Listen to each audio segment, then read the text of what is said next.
खरं तर मला या असल्या प्रकारच्या डोहाळ जेवणामध्ये अजिबात इंटरेस्ट नाहीये. काय माहित कुणाचं मूल आहे ते, आणि आपण मात्र आनंद सोहळे साजरे करतोय. विक्रांत, हे मूल जर तुझं असतं ना आत्या प्लीज, तर या डोहाळ जेवणाचा मला खरा आनंद झाला असता. जस्ट स्टॉप इट आत्या.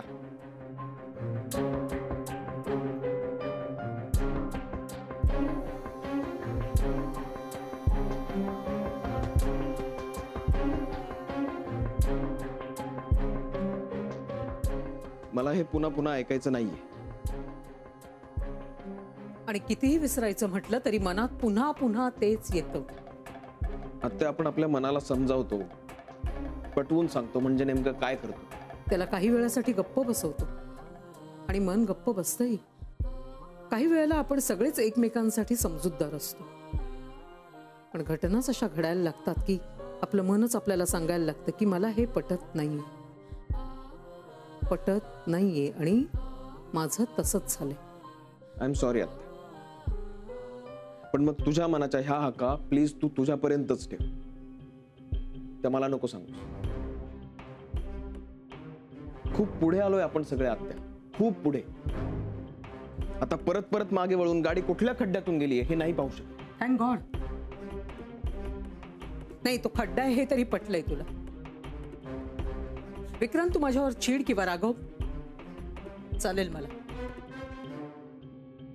पण आज तुला मी सांगते, मोनिकाच्या डोळ्यात मी जो काही आत्मविश्वास पाहिलाय ना, तो फक्त आत्मविश्वास नव्हता, तो माज होता, माज.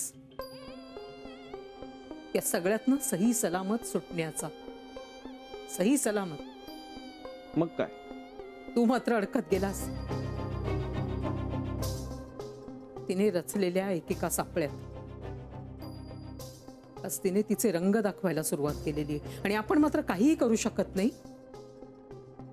या गोष्टीचं दुःख जरा जास्त. काही प्रश्नांची आणि ते प्रश्न पाडणाऱ्यांची जात न वेगळी असते. कधीच संपणारे प्रश्न ते निर्माणच करत नाहीत. त्यांनी तयार केलेला प्रश्न हा कधीच बऱ्या न होणाऱ्या जखमेसारखा असतो, कधीच बरी होत नाही. आत्या, मला माहितीये जखम कशी बरी करायची आणि प्रश्न कसा संपवायचा. नाही माहित. कॅन्सर कसा असतो माहितीये? आपण गाठ ऑपरेट करतो, पेशंटला वाटतं कॅन्सर संपला, पण तसं होत नाही. नवीन गाठ निर्माण होते. तुला म्हणायचं तरी काय आत्या? तुला डिलिव्हरी हा पूर्णविराम वाटतोय, मला तो स्वल्पविराम वाटतोय. प्रश्न जन्माला येणारे, मूल जन्माला येणारे प्रश्न संपणार नाहीये. विक्रांत, जन्माला येणारं मूल तुझं नाहीये. गर्भसंस्कार हे रक्तातले गुणधर्म बदलू शकत नाहीत. कुणाचं असेल ते मूल, कसं असेल, कसं दिसेल, त्याचा स्वभाव कसा असेल, हे सगळे प्रश्न निर्माण होणार आहेत. आणि म्हणूनच मला या डोहाळ जेवणामध्ये काहीही इंटरेस्ट नाहीये. तुझं तू ठरव. बास झाला आत्या, बास. यापुढे मला काहीही ऐकून घ्यायचं नाही.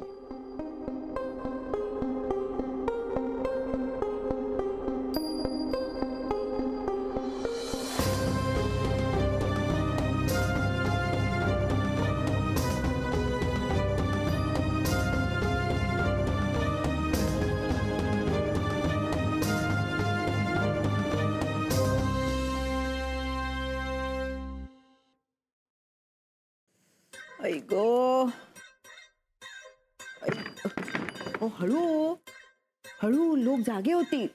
अगर रात्र नाही दिवस आहे, दिवसा सुद्धा येतो मी घरी. का दुखतंय डोकं? डोकं दुखतंय, डोकं फिरलंय माझं, खरं सांगू का? ते फिरलं की डोकं दुखतच. पुरे हो, प्रत्येक बाबतीत विनोद नकोय. अलका, तू रोज का नाही आजारी पडत ग? का? काय आवाज लागतो तुझा आजारी पडल्यानंतर, काय जरब आहे. पुरे हो चेष्टा. ठीक आहे, काय मोनिकाने काय डोकं फिरवलं? तुम्हाला काय माहित? लोक उगाच नाही मला डॉक्टर म्हणत, रोग ओळखताय तुम्हाला. सर्दी पडायची साथ येते ना, तशी घरात मोनिका नावाची साथ आली. बरोबर? अगदी खरं बोलला तो. अहो, मी पोहे केले होते तिला नाही आवडले. पण तेच पोहे निर्मला माणसाने अगदी आवडीने खाल्ले. मग डोहाळ जेवणाचा विषय निघाला. त्याच्यावरूनही तिचं बिनसलं. हो, मला नको नको ते ताड ताड बोलली ती आणि निघून गेली. आणि थोड्या वेळाने माझ्या समोर आली आणि सॉरी म्हणाली. हे काय वागणं झालं? मागितलं ना माफी, मग डोकं का दुखतंय? अहो, तिच्या या असल्या विचित्र वागण्यामुळे. अगं काय नाही, ती जरा मानसीवर चिडली होती. मी म्हटलं मोनिका चूक तुझी आहे बाबा, तू तिला सॉरी म्हण. सॉरी म्हणाली. मला नव्हतं वाटलं तेवढे सिरियसली गेलं, कारण घरात तसं काय कोणी सिरियसली घेत नाही ना मला. अगो बाई, अहो म्हणजे तुम्ही तिला माफी मागायला सांगितली आणि तिने तुमचं ऐकलं? हा. कमालच आहे. पण हे विचित्र नाही का वागणं? हे सगळं ना थोड्या वेळासाठी आहे. पुन्हा बघा पहिल्यासारखी वागेल की नाही ते. आई,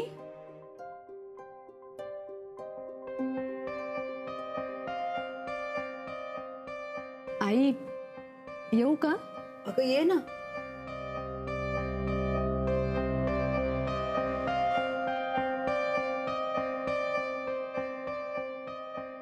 तुमचं डोकं दुखतंय ना, म्हणून मी कोकम सरबत आणलंय तुमच्यासाठी. पित्त झालं असेल म्हणून, बाकी काही नाही.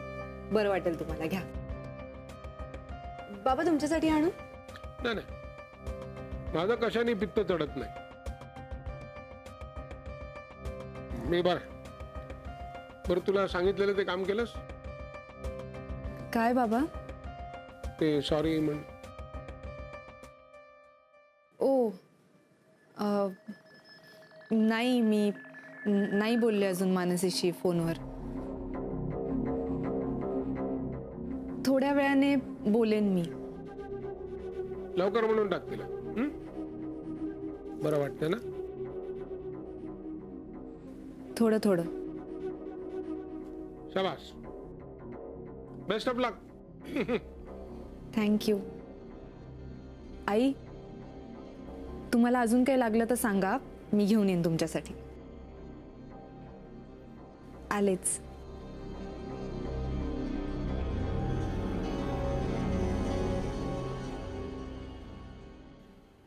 काय काय जादू केली तुम्ही? मला अवघात नाही लोक डॉक्टर म्हणत. मला नुसता रोग ओळखता येतो असं नाही, त्याच्यावर औषध पण देता येतं.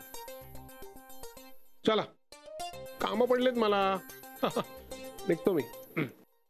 औषध घे.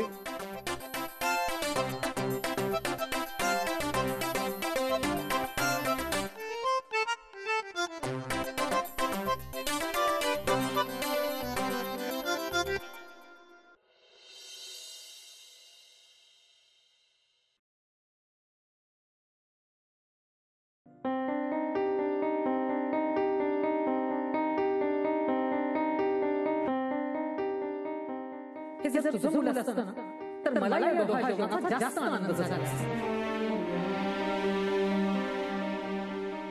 मलाही पसंत नाही, तरी देखील मी इतके महिने सहन केले. आणि म्हणूनच मला या डोहाळ जेवणामध्ये काहीही इंटरेस्ट नाही.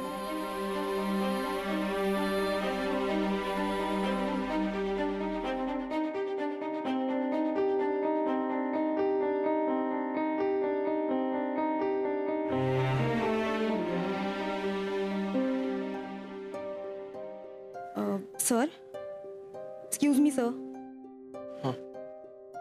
सर, मिसेस ठोंबरेंना लेबर रूममध्ये नेलंय. प्लीज निर्मला मॅमना सांग. थांब, मीच सांगतो. सर, मॅम मीटिंगमध्ये आहेत.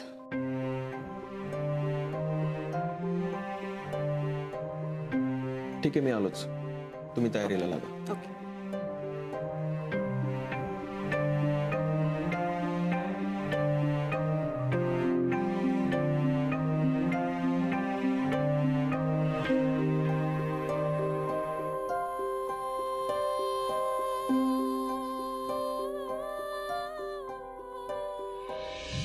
त्यांचे डिस्चार्ज पेपर्स तयार आहेत. तू एक काम कर, तू ही फाईल सबमिट करून ये.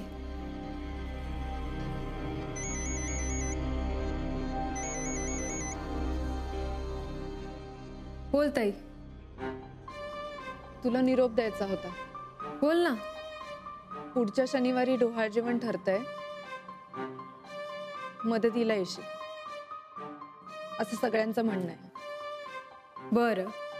डोहाळ जेवणात काय करायचंय काय नाही करायचंय ते तू सगळ्यांशी बोलून घेशील. ठीक आहे, मी आजच बोलून घेते त्यांच्याशी.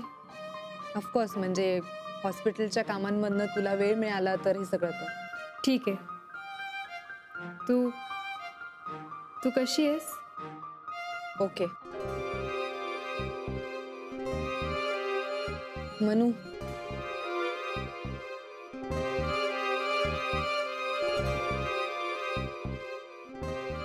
काही नाही, एवढंच बोलायचं होतं. बाय.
येस येस, फायनली मी जिंकले.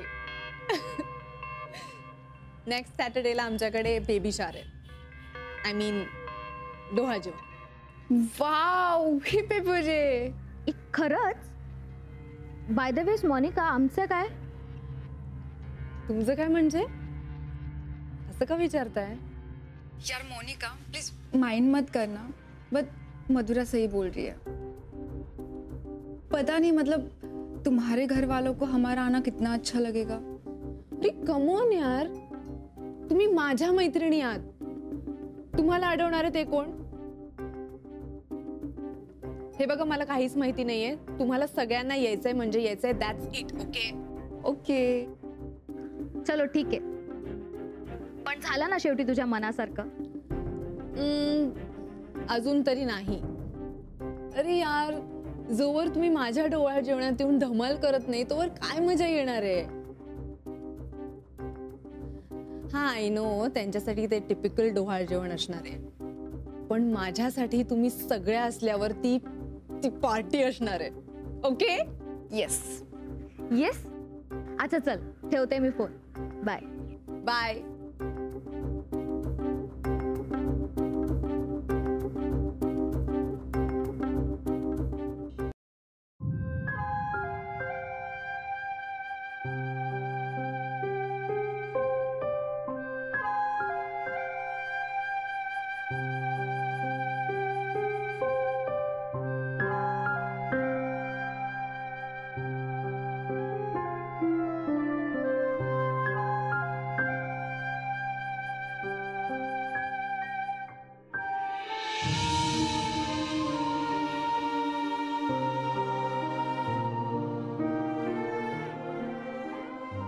हॅलो सारिका, हा 2 कप कॉफी पाठवशील? Okay, thank you.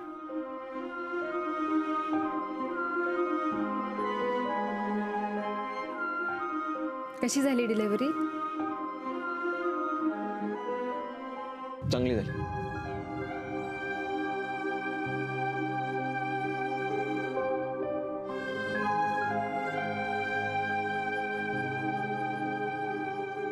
आई आणि बाळ दोघेही ठीक आहेत. That's great. हे काय निघालास? मला या स्पेस मधून जरा बाहेर पडायचं, म्हणून बाहेर चाललोय. काय झालं? मला सांगशील जरा? काही नाही, जिथून दूर गेलो होतो तिथे आज परत घेऊन गेली आत्या. म्हणजे ताईच्या विषयावर? मानसी, मोनिका या विषयापासून ती दूर जाऊच शकत नाहीये. तिथेच आहे ती अजून. हो, मला मान्य आहे मी काही डिसिजन्स घेतलेत आणि त्या डिसिजन्समुळे मी माझ्या आयुष्याचं हे असं होतं, म्हणून मी गप्प असतो. एकदा माझ्या तोंडाचा पट्टा सुरू झाला ना की मग. पण प्रत्येक गोष्टीसाठी तू स्वतःलाच का दोषी समजतोयस? एका निर्णयामुळे फक्त तुझ्याच नाही, माझ्या आयुष्यातही खूप काही घडतंय. हो, पण नंतर आपण खूप सारे निर्णय घेतलेत. प्रत्येक प्रॉब्लेमचं सोल्युशन काढलंय आपण. मनाला समजावलं की आता सगळे प्रॉब्लेम संपलेत. पण नाही, तिने पुढच्या प्रॉब्लेमॅटिक प्रवासाचा नकाशाच समोर ठेवला. काय गरज होती? Vikrant, relax please. आता तू शांत हो. मी चिडत नाहीये मानसी. मला माहिती आहे राग हे कुठल्याही प्रॉब्लेमवर सोल्युशन नाही. I know. पण आत्या जसं वागली ना त्याचं मला आश्चर्य वाटतंय आणि वाईट आहे. ज्या प्रश्नाचं उत्तर चांगलं नाहीये तिला माहितीये, तरी सुद्धा तिला तो मला विचारावासा वाटला. पुढचा विचार करताना ज्या रस्त्यावर आत्ता जाऊन काहीच दिसणार नाहीये तो रस्ता तिने मला दाखवलाय. मानसी, मी घाबरत नाही. मी प्रश्नांना घाबरत नाही. पण म्हणून सगळं काही सोडून मी त्या प्रश्नांशी लढायलाही जात नाही. प्रश्न त्यांच्या वेगाने येतील आणि प्रत्येक प्रश्नाशी मी वेगळ्या पद्धतीने लढेन.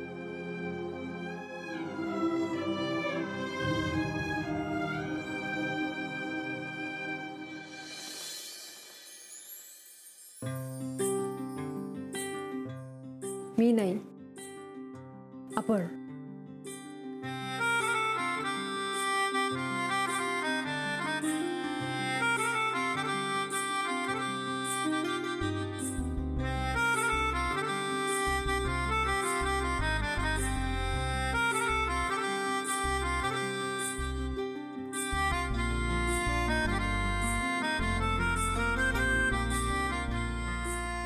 आणि आता जी कॉफी येईल ती घ्यायची आणि मस्त स्माइल करायचं. मग कॉफी विथ फ्रेंडशिपचा रूलच आहे ना. फ्रेंडने कॉफी दिली की त्यावर स्माइल दिलंच पाहिजे. हो.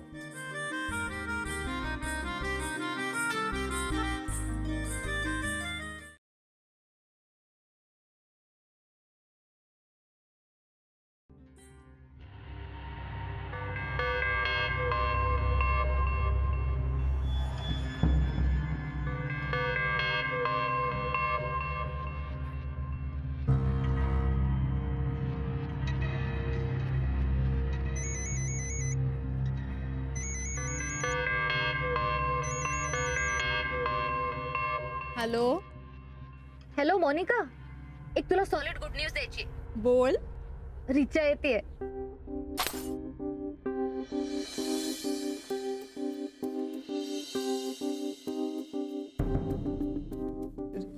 रिचा, तुला कसं कळलं? अगं तिची बहीण भेटली होती मला. ती म्हणत होती ती गुरुवारी येणार आहे, म्हणून मी तुला लगेच मुद्दामून फोन लावला. आणि तशीही तुमची खूप चांगली फ्रेंडशिप होती ना, सो तू तिला फोन कर आणि इन्व्हाइट कर डोहाळे जेवणाला. हे हॅलो, आणि ह्याला म्हणतात फ्रेंडशिप. लग्नाला नाही ते नाहीच, पण डोहाळे जेवणाला मात्र ती तुझ्या बरोबर असणार. सो कूल ना. हॅलो मोनिका, आहेस का तू? ऐक ऐक, तू काय सांगितलंयस तिला? डोहाळे जेवणाबद्दल काही सांगितलंयस का? नाही ग, मी म्हणते आपण तिला सरप्राईज देऊ ना. खड्ड्यात केलं सरप्राईज. हे बघा, माझं डोहाळे जेवण आहे हे रिचाला कळता कामा नाही. Is that clear? का आता काय झालं? आय मीन पूर्वी ती असायची तेव्हा आम्हाला विसरायची. मी सांगते तसंच करायचं. माझ्या डोहाळे जेवणाला रिचा येता कामा नये. That's it.